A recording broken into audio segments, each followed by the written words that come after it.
Seja bem-vindo ao Conversa Capital. Recebemos esta semana Paulo Caiado, presidente da APMIP, a Associação dos Profissionais e Empresas de Mediação Imobiliária de Portugal. Muito obrigada por estar aqui com a Antena 1 e com o Jornal de Negócios. Como sempre acontece, começo por lhe perguntar o que é para si neste momento capital em Portugal? A habitação. Nesse contexto da habitação, o mercado imobiliário tem continuado sempre a funcionar, apesar das diferentes crises. Calcula-se que toda a fileira, que represente 25% do PIB português. O atual cenário de aumento das taxas de juros no crédito e na habitação e a subida também da inflação levam a crer que haja razões para esta situação se alterar ou não? Bom, acreditamos que o impacto da subida das taxas de juros e da inflação é diferente e há aqui impactos diferentes em diversos aspectos e características do mercado. Relativamente à subida das taxas de juros, ela é principalmente um tema, eu diria, preocupante para as famílias que adquiriram casa recentemente, que o fizeram um pouco no limite da sua capacidade de endividamento e que agora, confrontadas com a subida das taxas de juros, confrontadas com a inflação, de facto, enfim, podem ter aqui uma situação, eu diria, delicada. Foi importante e tem sido importante aqui a alteração da legislação no sentido de conceder mais prazo para que a renegociação com os bancos seja efetivamente possível. Mas, portanto, estamos a falar, independentemente, enfim, da necessidade de intervenção que possa ter, estamos a falar de pessoas que já compraram casa. Relativamente às pessoas que agora enfrentam uma nova aquisição, as pessoas sabem com que é que estão confrontadas, conhecem a realidade e, portanto, aquilo que entendemos é que, provavelmente, as pessoas vão ter de associar as suas decisões à sua capacidade de endividamento, confrontadas agora com esta realidade. E, portanto, eu diria que, do lado da procura, queremos e acreditamos que não haverá um impacto significativo. É claro que há outro tipo de impactos e que, neste caso, tem, por exemplo, a ver com a construção e com o encarecimento dos custos de construção, resultado não só da subida das matérias-primas que já vinha a acontecer, mas também resultado da inflação, a que há aqui que somar aqui os juros, porque muita da construção é feita com recurso ao crédito, e aqui poderemos ter este contexto a encarecer os já elevados custos de construção que se vão posteriormente repercutir nas famílias. Portanto, isso significa que está também a existir menos construção ou poderá haver menos construção em função da situação? Bom, a construção reuniu drasticamente nos últimos anos em Portugal. De resto, enfim, o tema tão presente da escassa oferta está, de algum modo, em parte, entre outras questões, também associado a esse facto da redução significativa que houve na construção e, portanto, que tem, obviamente, impactos significativos em termos daquilo que são os quantitativos de oferta e, por outro lado, temos tido também uma construção muito, muito segmentada em determinadas características de mercado. Mas eu diria que, globalmente, que é expectável que os custos de construção possam vir a aumentar e que se vão repercutir, enfim, naquilo que é o mercado e naquilo que é o preço das casas. E, portanto, logo também menos construção, menos do que aquela que existe ainda atualmente, é isso? Repare, aquilo que está perfeitamente identificado por todas as entidades é um problema que tem a ver com a escassez de mão de obra. Há, de facto, aqui significativas dificuldades no nosso país naquilo que tem a ver com o acesso à mão de obra. E, portanto, apesar das notícias que temos conhecido, nomeadamente aquelas que estão associadas às verbas do PRR destinadas à edificação, será fantástico se isso puder acontecer, mas os atuais recursos de mão de obra não são possíveis para que isso seja executável. E, portanto, foi executado 3%, há 3 anos para executar, creio que em termos de edificação, 2,7 mil milhões de euros e, tanto quanto sabemos e da informação que dispomos, em Portugal a capacidade de edificação não chega a 700 milhões de euros por ano. E, portanto, mesmo que pegássemos em toda a capacidade de edificação que o nosso país tem e ela fosse integralmente dedicada ao PRR e, portanto, largasse tudo o que está a fazer, com os atuais recursos, não seria executável. E, portanto, creio que há também aí o desafio de podermos captar mais mão de obra para que efetivamente seja executável e a construção possa subir. E para que o PRR, então, a esse nível, possa também ser executado, não é isso que, no fundo, nos está a dizer? Exatamente. Porque com o atual nível de mão de obra não será possível. Não é. E relativamente à questão das casas em segunda mão, ou seja, apesar das dificuldades, das vantagens e da negociação com a banca, e nomeadamente a utilização da poupança-reforma, enfim, de um conjunto de medidas que foram anunciadas, é expectável que haja efetivamente um boom de casas em segunda mão no mercado ou nem por isso? Sinto que muitas vezes, quando este tema é abordado, o tema é abordado pondo de lado uma perspectiva que consideramos muito relevante. E o tema é abordado como se a generalidade das pessoas fossem às compras imobiliárias, como quando vamos a comprar qualquer coisa. E isso é muito distante da realidade. Temos, no universo de transações imobiliárias, temos pessoas muito abastadas, algumas, muito poucas, que podem ir às compras imobiliárias porque há um empreendimento muito bonito, numa zona muito agradável, ou porque em determinado momento de altura decidem adquirir um imóvel. Mas quem adquire um imóvel nestas condições, insisto, é um segmento em termos quantitativos muito, muito residual. Temos também os estrangeiros, que têm a representatividade que têm, e ela é uma fatia pequena, e temos casais jovens em início de vida a enfrentar uma nova aquisição. E depois aquilo que nós temos é uma cadência constante de transações imobiliárias, onde eu gostaria de realçar o seguinte. Em 2022 foram transacionados em Portugal, na área residencial, 168 mil imóveis. Destes, 90% eram imóveis usados. Significa que alguém vendeu. E aquilo que acontece é que parte muito significativa das aquisições, elas são enfrentadas com os proveitos de uma venda anterior. E, portanto, os proveitos financeiros da venda de casa são uma das mais significativas alavancas do mercado imobiliário. Para termos uma noção do que ela significa, estes 168 mil imóveis residenciais transacionados em 2022 geraram um movimento financeiro na ordem dos 31 mil milhões de euros. Segundo dados do Banco de Portugal, a banca financiou em 2022 16 mil milhões de euros. E, portanto, temos aqui praticamente 50%. Estes proveitos, as pessoas não os tinham guardado. Estes proveitos que estiveram nestas transações de mercado, eles são oriundos da venda de casas. E a venda de casas tem fenómenos que têm um cariz social muito relevante, como sejam a morte, o nascimento, a separação, o casamento, a dificuldade financeira, o sucesso, a mudança profissional, que tem associado uma transação imobiliária. Mas o atual contexto não altera essa lógica que está aqui a referir? O atual contexto de inflação, de taxa de juros, de incapacidade de pagar um crédito, isso significa vender e não voltar a comprar, ou não? Eu creio que é importante contextualizar. Voltando a estes dados que conhecemos atualmente. Em Portugal, 73% das famílias portuguesas, cerca de 4 milhões de famílias, são proprietárias de um imóvel. Depois, por vezes, ouvimos, mas as casas não são das pessoas, as casas são dos bancos. Bom, deste universo de 73% de famílias que são proprietárias de um imóvel, 62% têm a sua casa paga. E têm processos de crédito hipotecário a decorrer 38%, que correspondem, grosso modo, a cerca de 1.400.000 processos de crédito hipotecário que estão a decorrer. O valor médio que está em dívida é de 65 mil euros. São valores médios.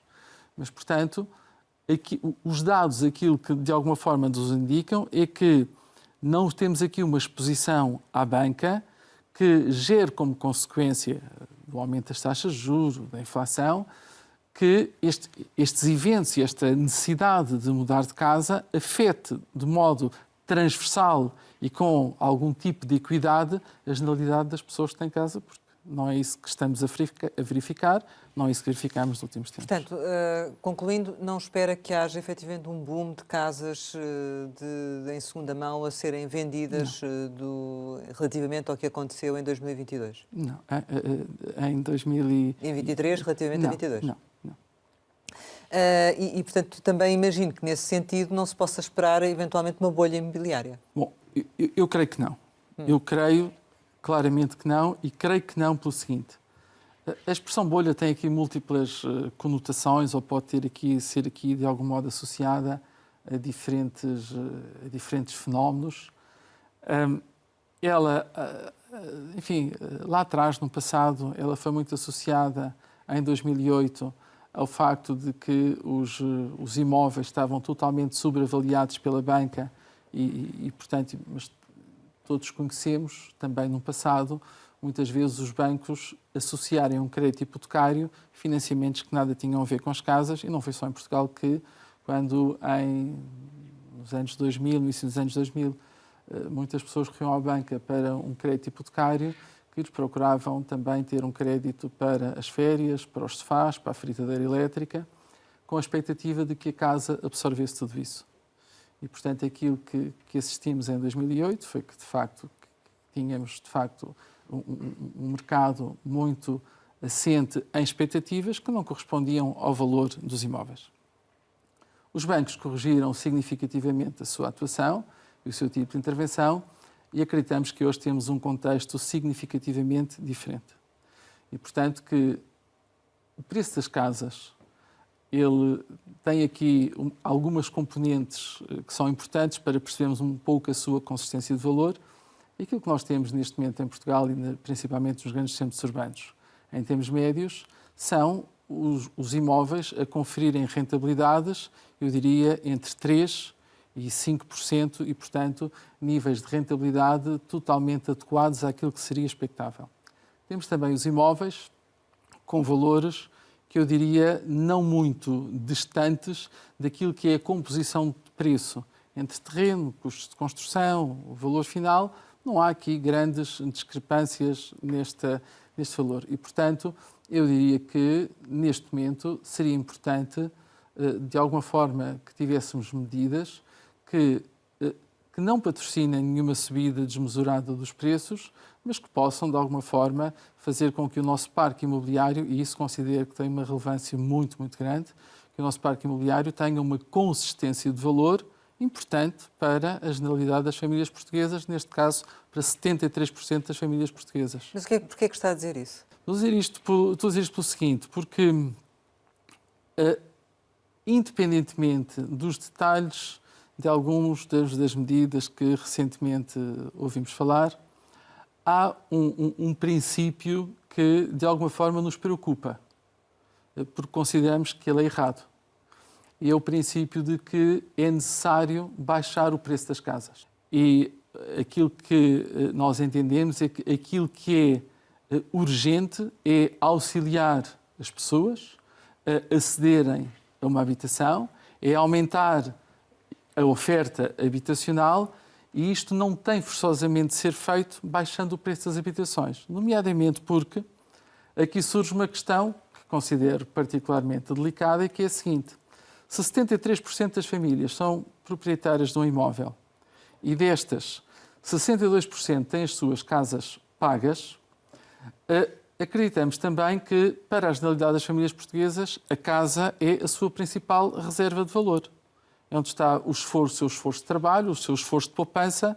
Ele não está nos bancos, ele está na casa, para grande parte, neste caso para 4 milhões de famílias portuguesas. E, portanto, quando dizemos vamos baixar o preço das casas, aquilo que estamos a dizer é vamos tornar os portugueses mais pobres. E, portanto, não nos parece que este seja o melhor caminho, além de que, se de uma forma generalizada, se baixar o preço das casas, vai haver um problema com os bancos. Vai haver um problema com os balanços dos bancos. E todos nós já sentimos quais são as consequências para os cidadãos portugueses quando, de uma forma generalizada, há um problema na banca. Mas com os atuais preços, os portugueses, e devido à dificuldade de acesso ao crédito, os portugueses não conseguem comprar casa. Portanto, se os preços não baixarem, o problema não é resolvido. É fundamental aumentar a oferta habitacional em segmentos de valor que até aqui não têm tido praticamente construção, porque de facto... Mas vão ter? A questão é essa, é porque acabou de nos dizer há pouco que o aumento das matérias-primas, a falta de mão de obra, faz com que não haja construção. E logo essa construção mais acessível, eventualmente, é que menos avançará. Portanto, se houver mais oferta, baixa o preço das casas?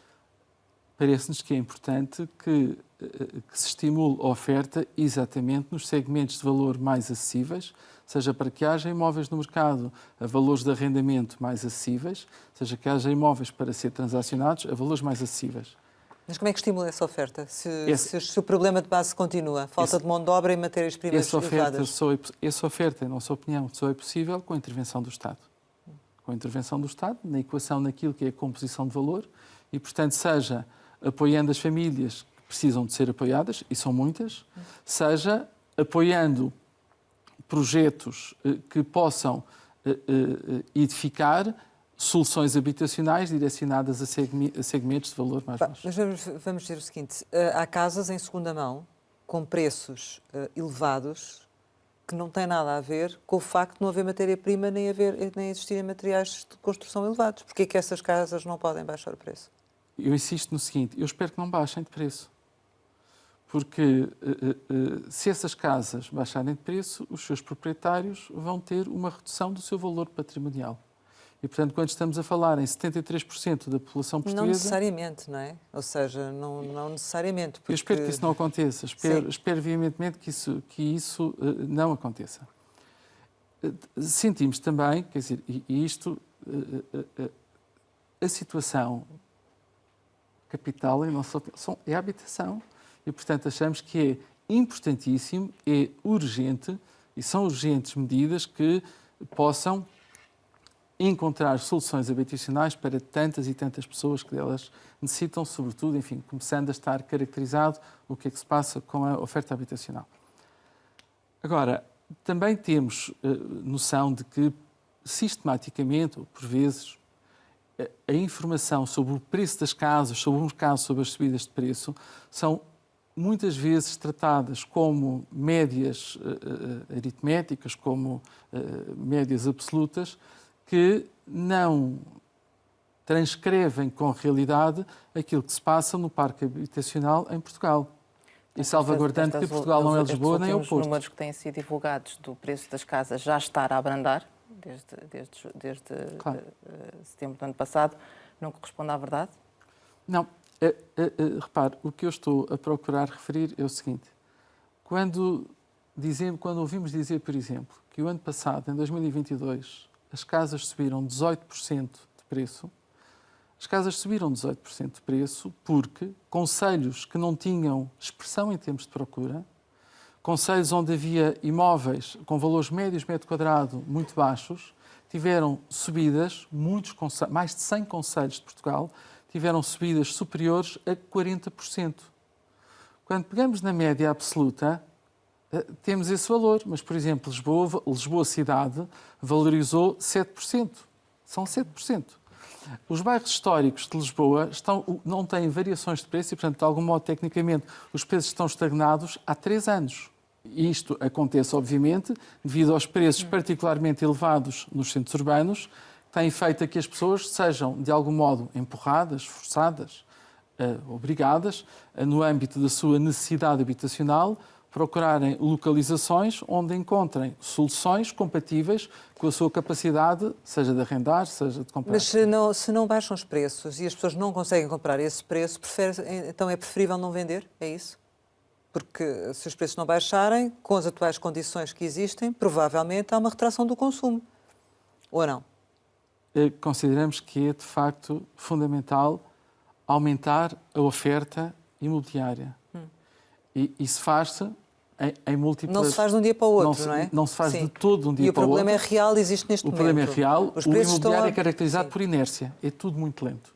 Não há soluções para amanhã. E, portanto, achamos que é, de facto, importante caracterizar quais são as urgências, o que é mais urgente, o que é mais premente, e de modo a que o nosso Estado possa auxiliar essas soluções mais urgentes. Mas não havendo essas soluções, não há alternativa que não seja baixar os preços para poder vender, senão não vendem, não é?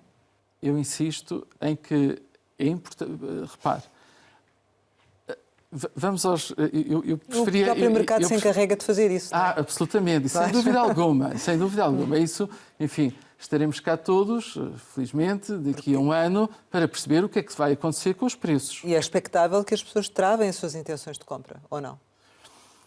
Eu creio que no momento atual é expectável que as pessoas adiem as suas decisões de compra. Eu não acredito que as pessoas desistam das suas decisões, sobretudo porque insisto naquele tema que referimos há pouco, que é a cadência de mercado, porque a valorização que os imóveis teve faz com que, quando alguém que comprou um imóvel há 20 anos atrás e hoje vende para enfrentar uma aquisição, tenha a valorização que esse imóvel teve, de facto, a dar aqui um contributo fantástico para poder enfrentar uma aquisição que, noutros moldes, não seria possível. Mas se isso acontecer, necessariamente o preço tem que baixar. Ou seja, se as pessoas suspenderem as suas intenções de compra, os preços vão ter de baixar. Se a oferta, se a procura diminuir com grande significado, tendencialmente assistiremos a uma redução dos preços.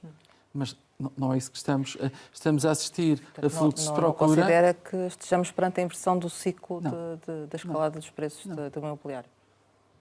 Considero que estamos num momento, principalmente devido à comunicação, a este tema, enfim, que, de modo geral, todos conhecemos, que muitas decisões possam ser adiadas, mas não considero que seja previsível uma mudança significativa daquilo que é a caracterização entre fluxos de procura e fluxos de oferta. E que vamos ter fluxos de procura muito superiores àquilo que é a oferta disponível. Infelizmente, e principalmente neste momento, em segmentos de mercado, são os segmentos em que há mais necessidade, que são os preços de valor mais baixo pronto, quer dizer, e há de facto aqui, estão identificados diversos motivos pelos quais isso aconteceu. Uns são conhecidos e frequentemente abordados, mas há outros que são conhecidos e que não são tão abordados. Nomeadamente? Nomeadamente o facto de que entre 2016 e este momento, Portugal acolheu, felizmente, e muito bem, e em nossa opinião é absolutamente indispensável não só acolher, mas acolher bem e cada vez melhor, e também introduzir nisto que são estas necessidades, o que referíamos há pouco, que é a necessidade de nós podermos ter mais mão de obra em Portugal, mas, portanto, referia que em Portugal, entre 2016 e este momento atual, o número de migrantes residentes em Portugal terá passado de 400 mil em 2016 para perto de 800 mil neste momento. São 400 mil pessoas que vieram, felizmente, trabalhar para o nosso país. Estas pessoas precisam de casa e precisaram de encontrar uma solução habitacional. E não são 400 mil casas, porque muitas destas pessoas, enfim, infelizmente até tivemos exemplos recentes da forma dramática como, por vezes, estão alojadas, mas estas pessoas absorveram uma parte muito significativa de imóveis que neste período estavam disponíveis e estamos a falar dos imóveis de segmentos mais baixos. Mas isso significa também uma alteração das tipologias, do tipo de tipologia que é procurada e das zonas em que há essa procura. E isso levou também a essa situação? Esta procura foi muito generalizada. O absorver desta oferta imobiliária, ela foi muito generalizada, também porque muitos destes imigrantes, que são pessoas, enfim, que vieram para trabalhar no nosso país, têm uma distribuição, enfim, grande de sul a norte do nosso país, em diversos setores de atividade, e a realidade é que, confrontados com uma necessidade de alojamento, com certeza que foram procurar as soluções compatíveis com o seu rendimento, e estamos a falar de 400 mil pessoas. Se houver uma ocupação média de 2 pessoas por fogo habitacional, estamos a falar na absorção de 200 mil fogos, o que é, de facto, uma expressão imensa. E, portanto, isto não pode ser ignorado.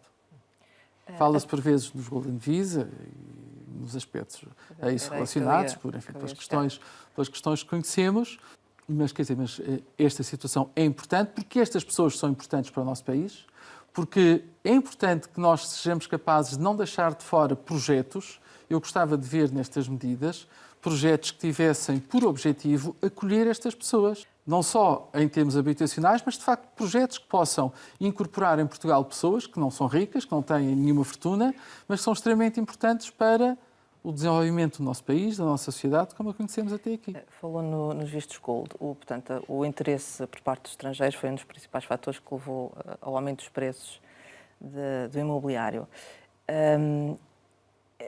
É algo que se deverá manter e esta recente medida, portanto, do fim dos vistos gold, que impacto é que poderá ter? Eu considero que é importante,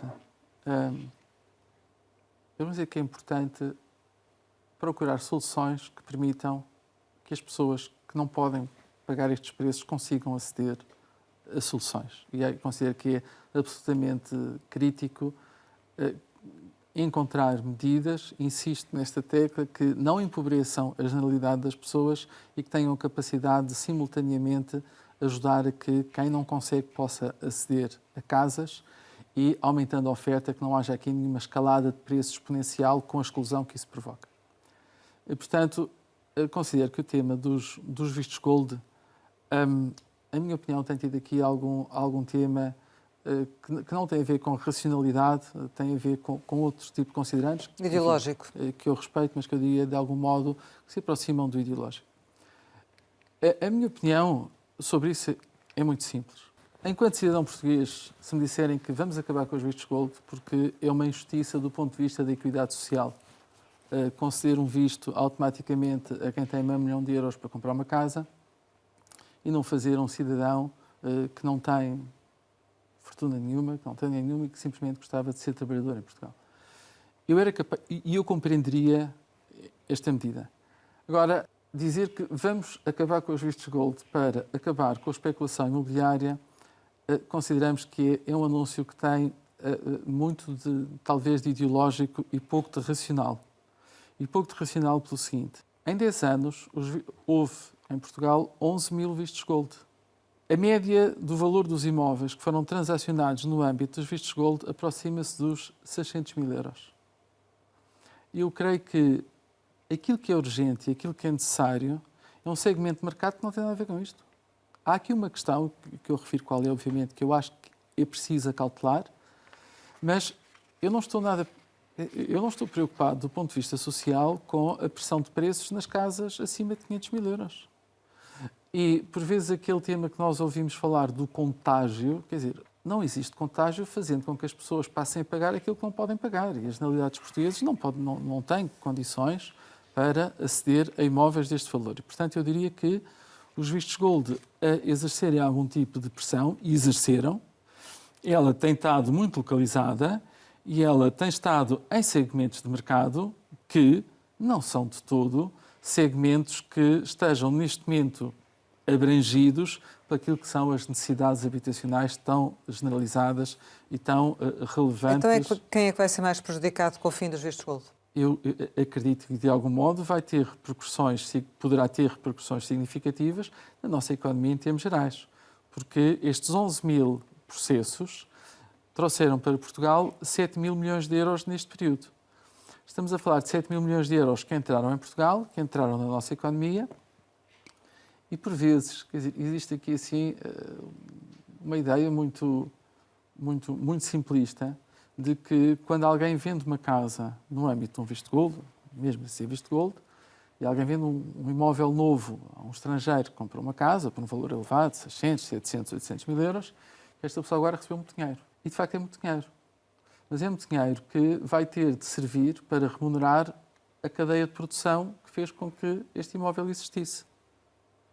E desde o projeto, a terraplanagem, os carpinteiros, os canalizadores, os pedreiros, todas estas pessoas vão ser remuneradas. Todas. Toda esta cadeia de produção vai receber dinheiro, todos vão ter as suas margens, todos vão pagar impostos e, portanto, estes 7 mil milhões de euros foram 7 mil milhões de euros que não foram, digamos que não ficaram nas mãos de quem eram os donos destas casas que receberam esta quantia. Este dinheiro é dinheiro que vem para a nossa economia. Mas isso, vocês não dizem isso também porque vai ter impacto no setor, nomeadamente nas empresas de mediação? Não foi um nicho de mercado importante para aparecerem novas empresas? Novos players no mercado? Bom, o mercado das empresas de mediação imobiliária é um mercado muito diversificado, muito heterogéneo. Em atividade há mais de 6.500 empresas e, portanto, poderão haver algumas empresas muito vocacionadas, direcionadas para este segmento de mercado, mas de todo isto tem uma expressão por aí além. Considero que poderá ter sim algum significado na fase em que estamos a absorção de mão de obra, sendo escassa, para determinado tipo de recursos. Eu isso compreendo, quer dizer, mas onde é importante captar mais mão de obra.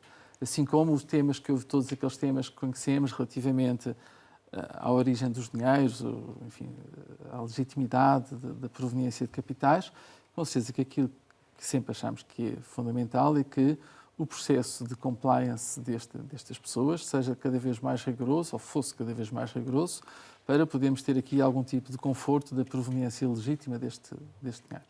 Como é que vai ser compensado esse fim dos vistos gold? Haverá capacidade para compensar este negócio e de que forma? Bom, se os vistos gold terminarem, aquilo com certeza que significa que termina a concessão de movimento no espaço Schengen e todas as particularidades que estavam associadas ao visto gold. Agora, aquilo que tem caracterizado o investimento estrangeiro em Portugal não são os vistos gold. A maioria do investimento estrangeiro que há em Portugal, no setor imobiliário, não era para visto gold há muito tempo.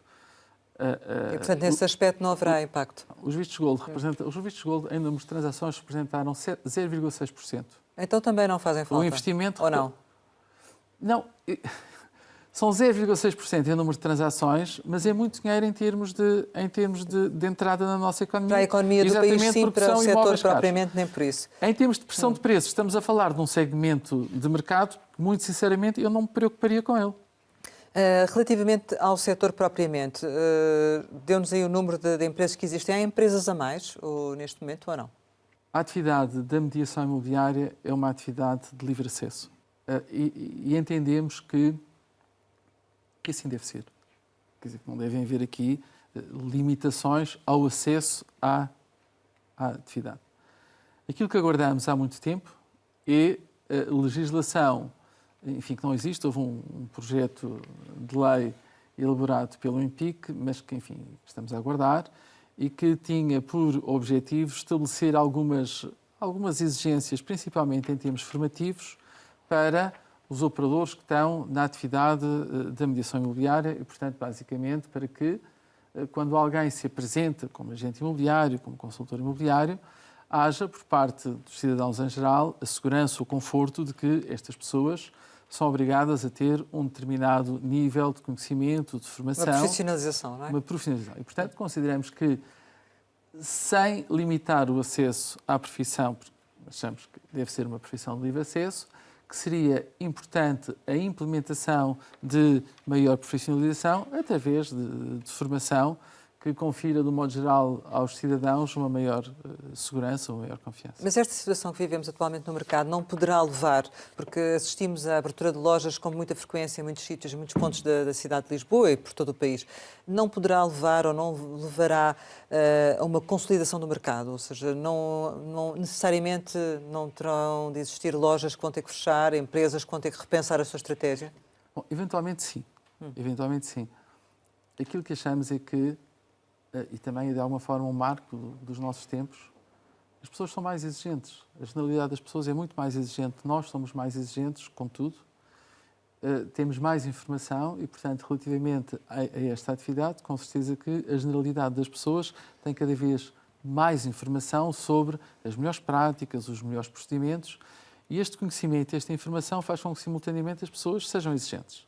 E, portanto, a nossa convicção é de que sim, de que as estruturas, as empresas, as pessoas que não acompanharem os níveis de exigência, de qualificação que cada vez mais, expectavelmente, a generalidade dos clientes querem, vão ficar de fora. E, portanto, não haverá espaço para todos. Mas achamos que aí é importante que o mercado selecione. E o mercado selecione. E essa questão da profissionalização poderia também, de certo modo, refriar um pouco o facto de haver, às vezes, alguma agressividade por parte de algumas empresas, de alguns agentes, nas técnicas que se utilizam para a venda dos imóveis também? A existir, achamos que tem principalmente... Ou acha que isso não é um problema, é que não existe? É claro que é um problema, é claro que é um problema e é claro que não deve existir. É claro que o processo de compra ou de venda de uma casa é um processo muito relevante para as pessoas. Eu, de resto, defendo muito que as casas não percam de preço pela relevância patrimonial que têm para a generalidade das pessoas e, portanto, sempre que alguém está num processo, seja de uma aquisição, seja de uma venda, achamos que tudo aquilo que não deve existir são esses conceitos de técnicas de vendas agressivas, de agressividade, achamos que não. São processos que devem ter toda a tranquilidade, toda a segurança, toda a transparência e, portanto, todo o contrário desse cenário. Farão alguma coisa para evitar essa situação? Bom, por isso há um código de ética e de ontologia na claro associação. Sim. Por isso referi a relevância que poderia ter a profissionalização, a legislação. Por parte da APMIP, aquilo que temos muito claro neste momento é o seguinte: nós não vamos ficar à espera da legislação para podermos dar passos no sentido de termos aqui, assim, um maior reconhecimento da importância da atividade. A APMIP hoje tem uma academia de formação, uma academia que é certificada pela DGERT e pelo Banco de Portugal. E aquilo que nós estamos neste momento a implementar são formações em diversos domínios. Vamos evoluir previsivelmente para uma formação, um pouco mais extensa em termos de horas, em termos de exigência e que será seguida de um exame e que quem supera esta prova com sucesso terá direito a usar uma determinada certificação. Mas não será obrigatório? Mas não será obrigatório.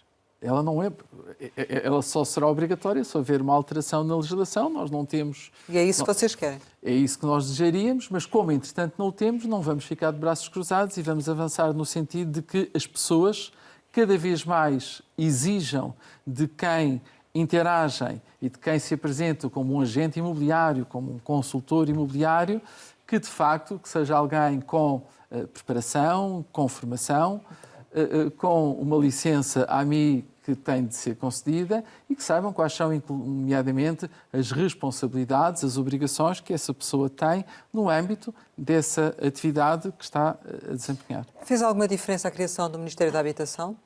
Eu creio que ainda é muito cedo. Creio que ainda é muito cedo. Tenho alguma dificuldade em perceber o que é que aconteceu em 9 meses entre a formação inicial do Governo e a criação do Ministério da Habitação que tenha levado a que 9 meses depois isso acontecesse e não tenha sido feito logo. Mas fazia falta? Sentia falta desse Ministério da Habitação? Temos um tema capital que é a habitação e, portanto, é um tema muito relevante para todos nós, do ponto de vista da necessidade, do ponto de vista da transversalidade, porque é um tema, de facto, que tem uma transversalidade muito, muito grande. É uma necessidade social, comum a todos nós. Tem uma componente patrimonial que também tem grande relevância e, portanto, eu diria que sim, que é importante para a nossa estrutura social a existência do Ministério da Habitação. Já reuniram com a Ministra? Não, temos reunião marcada para amanhã. Classificou as medidas do Plano Mais Habitação como assustadoras e garante que vão ter impacto negativo para os portugueses. Porquê? Cria instabilidade na visão da APMIP inconstitucional, este plano? Não. Eu sobre o tema da constitucionalidade ou não de algumas das medidas associadas, não pronuncio, não tenho qualquer competência para o fazer. Acima de tudo, como referi, considero que é necessário abordar este tema com grande racionalidade.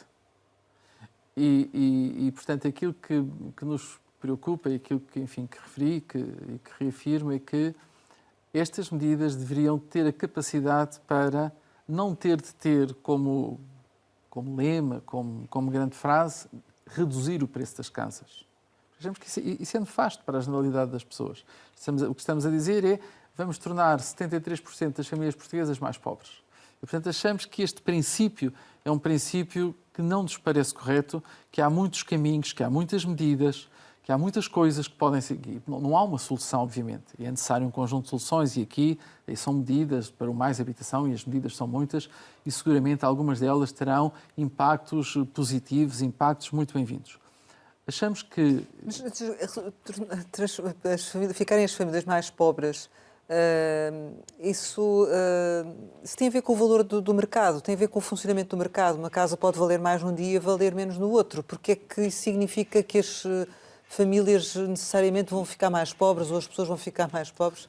Significa pelo seguinte, significa porque durante décadas o nosso país estimulou a aquisição de casa, nomeadamente através dos juros bonificados até 1998. É por isso que também, entre outros aspectos, que temos, digamos, uma percentagem tão relevante de portugueses proprietários de imóveis. E, portanto, de facto, o nosso entendimento é que para a generalidade das famílias, a sua casa, é o seu bem patrimonial de maior valor. Sim, e é um bem que valoriza ou desvaloriza. Que as pessoas também sabem quando compram um bem que esse bem valoriza ou desvaloriza, não é? Pois, mas realmente, relativamente ao imobiliário, não tem sido assim.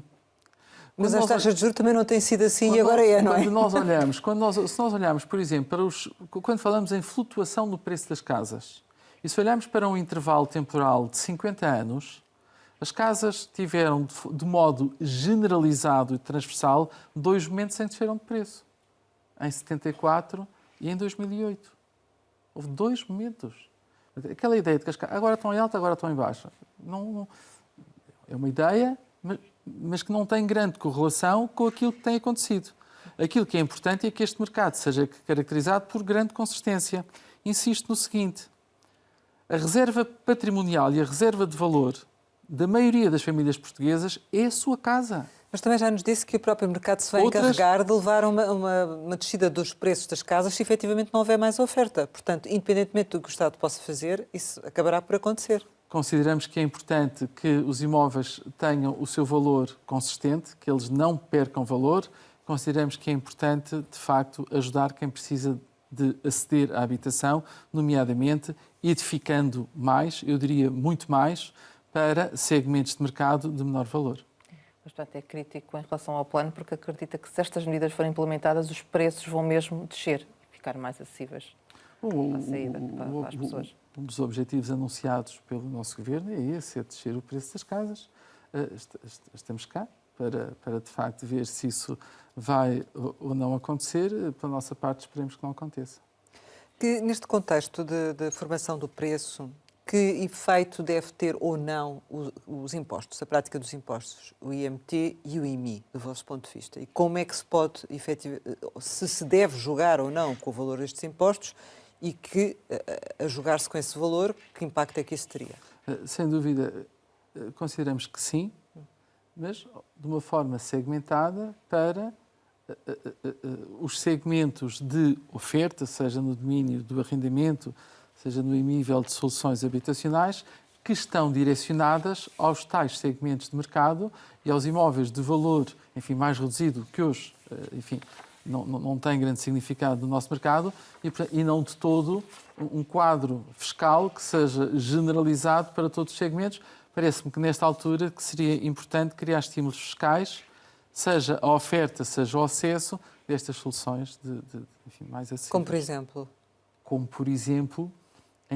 por exemplo isenções ou IVA a taxa muito mais reduzida para construção que tenha determinado compromisso de valor final a custo controlado, o mesmo em termos de IMI, enquanto os imóveis estão, por exemplo, em edificação, o mesmo em termos de imóveis, em termos de IMT para imóveis que são adquiridos para este fim e desde que, da parte do Estado, haja a garantia de que estes imóveis vão estar direcionados para determinados segmentos de mercado com custos controlados. Então, do vosso ponto de vista, só se consegue ter acesso mais acessível, ou seja, conseguir habitação mais acessível com mais oferta, é isso? Também. Que outras medidas, para além desta, que vão ser ouvimos todos falar num célebre número de 723 mil imóveis devolutos em Portugal. E, por exemplo, uma das questões que de algum modo nos surpreende é a ausência de procurar perceber porquê que estão devolutos. Estão devolutos porquê? E aquilo que sabemos e que imaginamos é que eles estão devolutos por múltiplos motivos, por múltiplas razões. E temos aqui, de facto, uma diversidade de motivos que a isto conduzem, que é, de facto, bastante diversa e bastante diversificada. Seguramente haverá nestes imóveis, muitos deles que não têm condições de habitabilidade e que ela só existirá após intervenção. Agora, estamos a falar de um universo muito, muito grande. 700, neste momento estima-se que a oferta residencial disponível em Portugal é de 45 mil imóveis. Portanto, quando estamos a falar em 723 mil imóveis, 10% deste parque imobiliário é muito mais do que toda a oferta disponível. E, portanto, parece-nos que seria muito importante perceber porquê que estão devolutos. Eles estão por muitos motivos, mas aqui, entre os múltiplos motivos, há seguramente muitos imóveis em Portugal que estão devolutos porque os seus proprietários não têm condições financeiras para os ter com condições habitáveis para estarem no mercado e poderem ter alguma rentabilidade. Então, nesse caso, seria bom o Estado fazer obras e ser o Estado a arrendar, ou não? Que é como o Estado propõe. Não, eu peço desculpa, mas a proposta do Estado não é essa. Seria muito interessante o seguinte: eu creio que muitos de nós, não posso dizer todos, mas muitos de nós conhecem uma aldeia do nosso país onde há meia dúzia de casas abandonadas. O Telhado em Baixo, o Sem Janela. Muitas vezes os proprietários destas casas, sobretudo essas casas que estão dispersas nos nossos meios rurais, muitas das nossas vilas, não tanto nos grandes centros urbanos, ainda que também ocorra, são de pessoas que pura e simplesmente não têm condições financeiras para intervencionar estes imóveis. E, portanto, antes de se falar em qualquer coisa que tenha a ver com posse administrativa, com medidas coercivas, perguntar a estas pessoas se estariam interessadas em que o Estado pudesse ajudá-las, em que o Estado pudesse fazer as intervenções necessárias para alocar estes segmentos de imóveis, para os incorporar na nossa oferta, obviamente tendo o Estado que se ressarcir depois das rendas. E, a uma certa altura, estando ressarcidas, as pessoas poderem ter os seus imóveis, enfim, reabilitados, intervencionados, seria muito interessante. E, portanto, não é isso que o Estado está a oferecer para fazer? Não. Achamos que isso não precisa de... quer dizer, não precisamos de colocar aqui quaisquer expressões de que vamos fazer isso coercivamente. Porque não perguntar às pessoas primeiro se estão interessadas em fazê-lo? Sim, mas isso que o Estado vai fazer. Vai perguntar primeiro antes de fazer coercivamente, não é? Sim, se as pessoas... Sim, mas quer dizer, o Estado já deixou claro que se as pessoas não estiverem interessadas, que o faz. E, portanto, enfim, achamos que estas expressões que têm sido utilizadas, de facto, elas têm consequências. Há pouco falámos aqui, foi a propósito dos vistos gold, no tema se não haveria aqui uma componente ideológica. E aquilo que nos parece é que estas medidas que foram anunciadas, e que seguramente há muitas destas medidas que podem ser muito positivas e podem ter uma boa intervenção, que a comunicação não foi a mais feliz. E que, se calhar, muitas das coisas podiam ser, enfim, basicamente ter, digamos que, efeitos não muito diferentes, mas que, enfim, falar em posse administrativa, medidas coercivas, compulsivas, talvez não seja, digamos, a melhor forma de abordar este tema quando o Estado português tem 2% do parque habitacional e os privados têm 98%. E aquilo que é importante é que os privados estejam cada vez mais confiantes com o seu Estado, com o seu Governo, em poder alocar os seus ativos no segmento residencial. Uma das medidas foi direcionada para o alojamento local, que ditou o fim das novas licenças em grandes cidades, centros urbanos. Esta medida poderá ser benéfica para os mediadores imobiliários, no sentido que terão mais casas no mercado para arrendar? Não creio. Não creio. Enfim, nós temos já uma forma expectável. Estas medidas estão em discussão pública e, portanto, tanto quanto sabemos, dia 16 haverá um novo Conselho de Ministros, onde poderão haver aqui algum tipo de reanálise. Achamos que, de facto, que o tema do alojamento local, no fundo, aquilo que tem subjacente e que é obviamente entendível, estamos a referir-nos aos imóveis que podem ser subtraídos da oferta habitacional por estarem afetos ao alojamento local.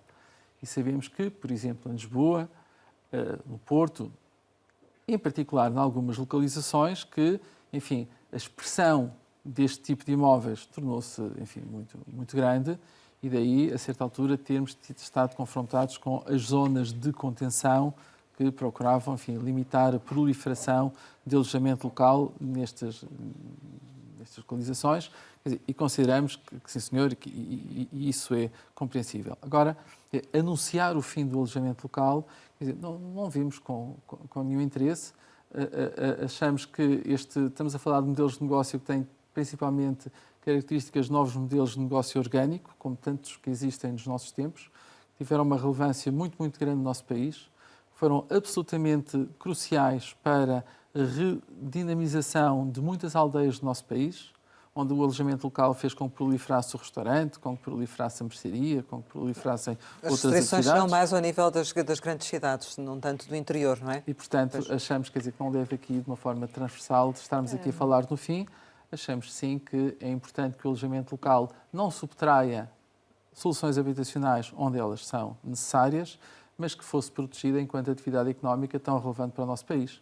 Ainda sobre o arrendamento, a 121 antecipa que os preços aumentem em breve. É uma tendência partilhada pelo setor? Há sempre a tendência de nós, generalizarmos e falarmos em termos gerais. Mas eu diria que, não havendo com significado alteração na oferta habitacional, que os fluxos de procura não estão a ser travados pelo aumento das taxas de juros nem pelo aumento da inflação. E, portanto, sim, podemos assistir a um aumento de preços. No arrendamento? No arrendamento. Mas isso até irá contra o objetivo final do plano Mais Habitação. Claro que sim. Isso tem a ver também com a questão da oferta? Exatamente. Portanto, é crítico incrementar a oferta para que, de facto, os preços possam não ter... E repare... Mas também não é porque haverá, em algumas situações, como falávamos inicialmente, as pessoas a venderem os seus imóveis e a procurarem um arrendamento como alternativa, ou isso, do seu ponto de vista, não será problema? Essa pressão adicional? Não. A venda do imóvel tem sistematicamente, em grande parte das situações, associada uma nova aquisição. Daí falava na tal cadência e no tal fluxo de transações. E não tanto para arrendamento, é isso? Tanto para arrendamento. Portanto, do seu ponto de vista, será mais por via de uma maior procura, nomeadamente da imigração, que se vai registar esta pressão no preço do arrendamento, é isso? E a falta de oferta? A falta de oferta. Principalmente a falta de oferta e também... foi também enunciado nas medidas, por exemplo, o tema dos arrendamentos anteriores a 1990, de modo definitivo, não transitarem para o novo RAU e, portanto, manterem-se definitivamente na situação em questão. Sentimos, esta situação não é muito diferente do seguinte, que, de alguma forma, lamentamos que isto seja abordado de uma forma completamente genérica, ou seja, partindo do princípio que todas as pessoas que são inquilinos e que arrendaram uma casa anterior a 1990 não podem pagar o arrendamento diferente. A partir deste princípio é que nos parece errado. É como se houvesse aqui uns sinais de que os inquilinos são uma classe social e os senhorios são outra. E isto não corresponde forçosamente à realidade. Com certeza que nestes contratos que são anteriores a 1990, portanto, estamos a falar de pessoas que arrendaram uma casa há 33 anos atrás, será do mais injusto para a nossa sociedade pessoas que possam estar aqui assim, que que arrendaram uma casa quando tinham 33 anos e que hoje têm 60 e poucos anos, e que podem ter uma condição financeira extremamente abastada, extremamente favorável, podem ser proprietários de múltiplos imóveis, mas poderão beneficiar de uma medida que não deveria ser cega e que deveriam dos recursos, sim, ser direcionados para quem precisa deles e não abordar este tema com esta transversalidade. Achamos que isto cria algum desconforto, alguma insegurança em muitos senhorios, aqueles que eventualmente se podem dar ao luxo de não ter os seus imóveis no mercado, e só alguns o podem fazer, porque este tema também de que os senhorios têm que ser motivados para ter os seus imóveis no mercado. Os senhorios têm condições financeiras para que estarem no mercado, depende da sua motivação. Porque, se calhar, a grande parte dos proprietários tem de ter os seus imóveis no mercado porque essa rentabilidade é indispensável e, portanto, não é uma questão de opção. Poderá ser para alguns, mas, uma vez mais, não faz para nós sentido que seja generalizado e que falemos de inquilinos e de senhorios quase como se, grosso modo, dois grupos distintos se tratassem. Mas não está a existir também, neste nível do arrendamento, muita especulação nos preços? Os preços, em algumas localizações, os preços são surpreendentemente elevados. Principalmente nos grandes centros urbanos, os preços tornam-se surpreendentemente elevados. Muitas pessoas vão enfrentando a sua decisão digamos, de estarem confrontadas com valores que nos surpreendem e temos até alguma dificuldade em percepcionar como, porquê. Assistimos também, neste tema das medidas e da habitação mais, há aqui um tema estrutural que tem sido pouco abordado. E é um tema que, curiosamente, consta do célebre artigo da nossa Constituição que refere o direito à habitação. É muito curioso que lá atrás o legislador colocou neste artigo o tema dos transportes e do imperativo e da importância de Estado e autarquias assegurarem uma rede de transportes interurbanos adequada. Porque a realidade é que as tais soluções mais acessíveis, elas têm aqui, cada vez mais, a necessidade da deslocação, das pessoas se deslocarem, das pessoas se afastarem, porque o custo dos terrenos ele vai, digamos, reduzindo em função do nível de distância. E, de facto, aquilo que temos assistido, e também um pouco aqui na contingência da pandemia e dos novos modelos de trabalho, que não são transversais para toda a gente, mas são cada vez mais presentes em muitos segmentos da nossa sociedade, fazerem com que estejamos a assistir com um grande significado, e aqui acho que tem uma expressão muito, muito grande, a um aumento de preços, seja no preço dos imóveis, seja no mercado de arrendamento, em concelhos que não são propriamente os concelhos limítrofes, mas que já são concelhos, enfim, afastados 30, 40, 50 quilómetros, que até aqui não tinham grande expressão de procura e que hoje começam, até eles, a não ver casas e, portanto, temos aqui a Roda de Lisboa e a Roda do Porto. Como alternativa, não é? Foram as alternativas, mas queremos que como são a oferta é escassa, já começam a ser caras também, elas não é? foram absorvidas e também elas começam a ser caras. E acha, nesse sentido, que fez bem o Governo em limitar o valor do aumento das rendas para travar também um pouco esta especulação? Não, achamos que não. Achamos que não deve haver um travão ao aumento das rendas. Achamos que um senhorio deve ter liberdade para estabelecer o seu novo contrato de habitação com o seu inquilino. Acreditamos que grande parte dos inquilinos, dos senhorios, aquilo que procura num processo de arrendamento é um arrendamento que lhe confira rentabilidade, que lhe confira estabilidade, que lhe confira segurança e, portanto, mas que o senhorio deve ter liberdade para estabelecer livremente o contrato de arrendamento que quer. Ou, por exemplo, uma redução maior no IRS poderia ajudar a fomentar mais esse arrendamento? Pode, sem dúvida. Os estímulos que verificamos até aqui, nomeadamente no âmbito de alguns programas, revelaram não ser suficientemente atrativos para que esses programas incorporassem número significativo de imóveis e que a oferta pudesse aumentar com significado. Quer dizer, mas não significa que se desista. Acho que é importante encontrar soluções que, de facto, o permitam fazer. É isso que vai dizer à Ministra? Sim, claro que sim. Não há nada que tenhamos conversado aqui que, se eu tiver oportunidade, deixe de dizer à Sra. Ministra. E, para além daquilo que disse aqui, algo mais dirá à Ministra que gostaria de abordar com ela e que tivesse alguma solução? Não, creio que, de algum modo, enfim, falámos aqui nas questões mais, enfim, que nos parecem mais relevantes. Achamos que não deveria ficar de fora de toda esta temática. E como referimos há pouco, aqui não se trata de... muito dificilmente teremos uma solução mágica. Podemos ter aqui múltiplas soluções que todas juntas podem ter um contributo relativamente àquilo que é desejável.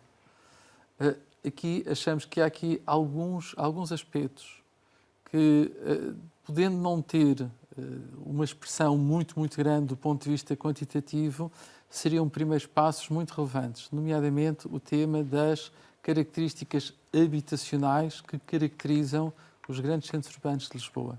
Estou-me a referir ao seguinte: muitas casas em Lisboa e muitas casas no Porto são casas de pessoas que hoje são pessoas de idade. E quando compraram aquelas casas tinham filhos. Tinham filhos pequenos, a casa ficou a mesma. Hoje estas pessoas têm alguma idade, muitas estão sozinhas e têm uma casa enorme. Têm casas, por vezes, com 4 quartos, 5 quartos e não têm nenhuma necessidade de ter este tipo de casa. No Norte da Europa começaram a haver alguns programas com bastante sucesso de estas pessoas que estão sozinhas, com alguma idade, poderem acolher, como que arrendar as suas casas com elas a ocupá-las.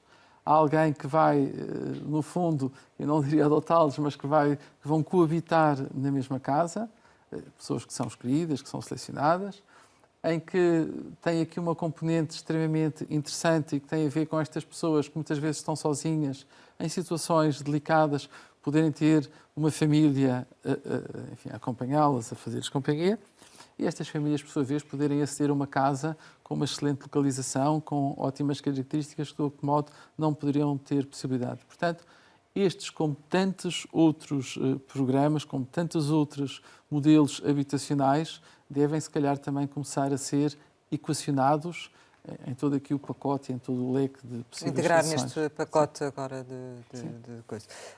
Relativamente a medidas de simplificação, como foi a Casa Pronta, gostariam de sugerir algo mais ou, do vosso ponto de vista, conseguiu-se avançar o suficiente?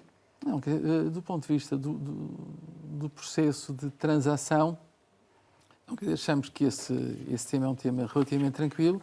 O tema dos licenciamentos e de agilizar os licenciamentos para a construção é um tema de uma importância extrema e, portanto, é uma medida muito bem-vinda, uma medida muito importante. De facto, os prazos de licenciamento afastam grande parte de empreendedores, construtores, promotores que pensem em iniciar um projeto, que pensem em, de alguma forma, empreender aqui a edificação, a ter com vista a colocar soluções habitacionais direcionadas a segmentos mais baixos com o apoio do Estado. Quer dizer, é fundamental que este processo de licenciamento seja ágil, sob risco de que o tempo se torne um obstáculo grande, com a agravante, como referimos aqui, em que hoje, ao contrário do que se passou noutra altura, o tempo tem o custo acrescido dos juros, da inflação, e, portanto, cada trimestre que passa e que soluções não são encontradas num cenário de inflação, num cenário de juros, a solução, seja ela qual for, será mais cara. Uma última questão, do seu ponto de vista, este pacote de habitação devia ser realmente apresentado pelo Governo e direcionado pelo Governo, ou faria mais sentido serem as câmaras para cada concelho definirem o que é que pretendem?